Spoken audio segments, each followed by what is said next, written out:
Trabalho e Justiça, uma produção do Tribunal Superior do Trabalho. Olá, eu sou Anderson Conrado e você acompanha comigo as principais notícias da Justiça do Trabalho. Quem abre o nosso programa é a repórter Samantha Flor, de Brasília. Banco não tem de comunicar acidente para todos os empregados que presenciaram assalto. Em nosso giro pelos regionais, a repórter Rúbia Bragança traz informações diretamente do Tribunal Regional do Trabalho da Terceira Região, em Minas Gerais. Policial é multado por ajuizar ação trabalhista apenas para se vingar da ex-esposa. Nesta edição também temos o quadro Quero Post. O tema é adicional de insalubridade. Se liga, o nosso programa já está no ar. Você já ouviu falar em comunicação de acidente de trabalho, a CAT? O documento é um registro oficial da ocorrência de acidente de trabalho ou doença ocupacional, necessário para o acesso a benefícios previdenciários e direitos trabalhistas. A emissão deve ser feita pelo empregador. A quinta turma do TST analisou uma ação relacionada ao assunto. Saiba mais com a repórter Samantha Flor.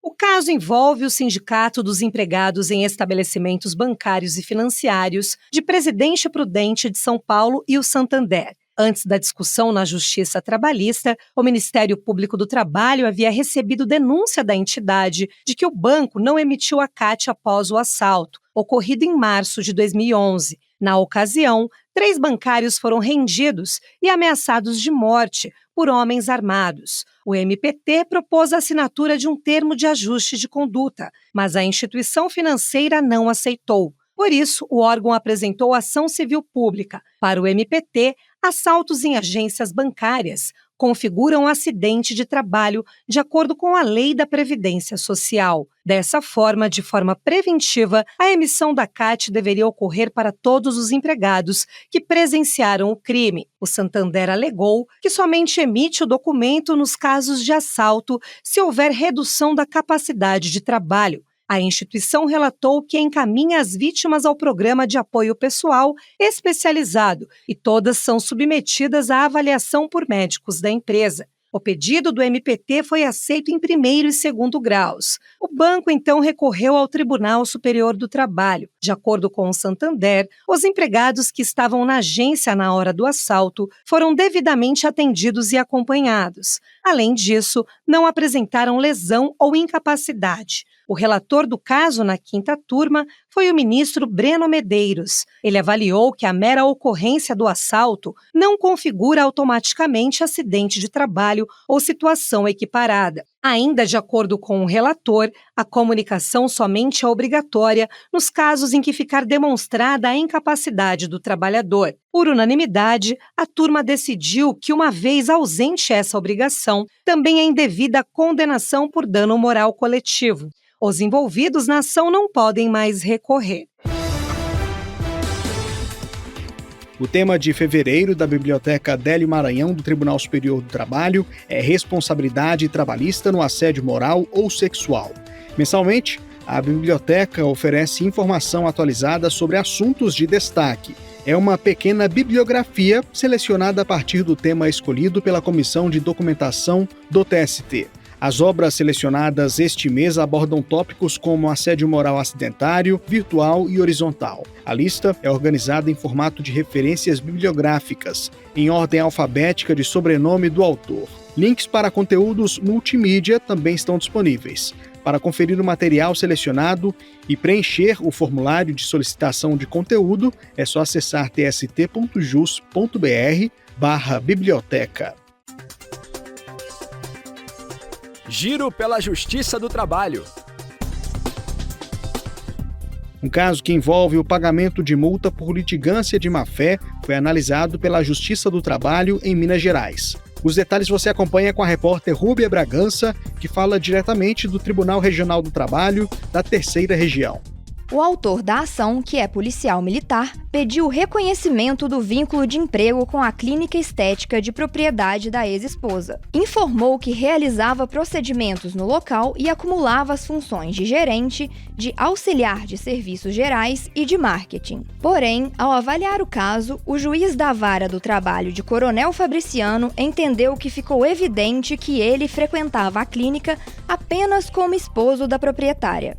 E os eventuais atendimentos eram referentes a procedimentos estéticos e não se tratava de prestação de serviços. O policial militar interpôs um recurso, que foi indeferido pelos julgadores da 9ª turma do TRT-MG, que mantiveram também a condenação referente à litigância de má-fé. Pelos autos do processo, ficou clara a intenção do policial de alterar a verdade dos fatos e de induzir o juízo a erro, com vistas ao exercício de uma vingança pessoal contra a ex-esposa.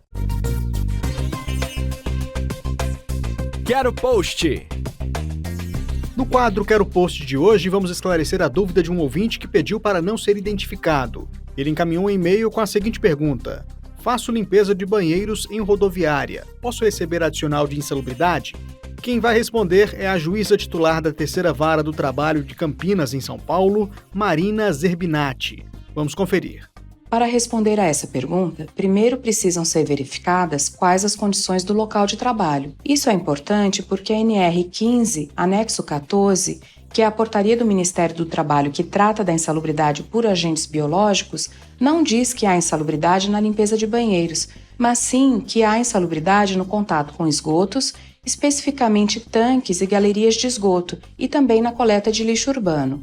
Portanto, é necessário verificar no próprio local de trabalho se o banheiro em que é feita a limpeza pode ser equiparado ao contato com esgoto e se o lixo que de lá é retirado pode ser equiparado ao lixo urbano. Isso tem a ver principalmente com a quantidade de pessoas que utilizam sanitário. O Tribunal Superior do Trabalho tem entendimento firme no sentido de que banheiros de uso público ou de uso coletivo de grande circulação não podem ser vistos como se fossem a mesma coisa que banheiros residenciais ou de escritório. Assim prevê o item 2 da súmula 448. Portanto, o trabalhador que limpa banheiros de uso público ou de uso coletivo de grande circulação deve receber o pagamento do adicional de insalubridade de grau máximo. Normalmente, banheiros de rodoviária são considerados de uso público ou coletivo de grande circulação e, dessa forma, o trabalhador deve receber o adicional de insalubridade. No entanto, é importante mencionar que o artigo 195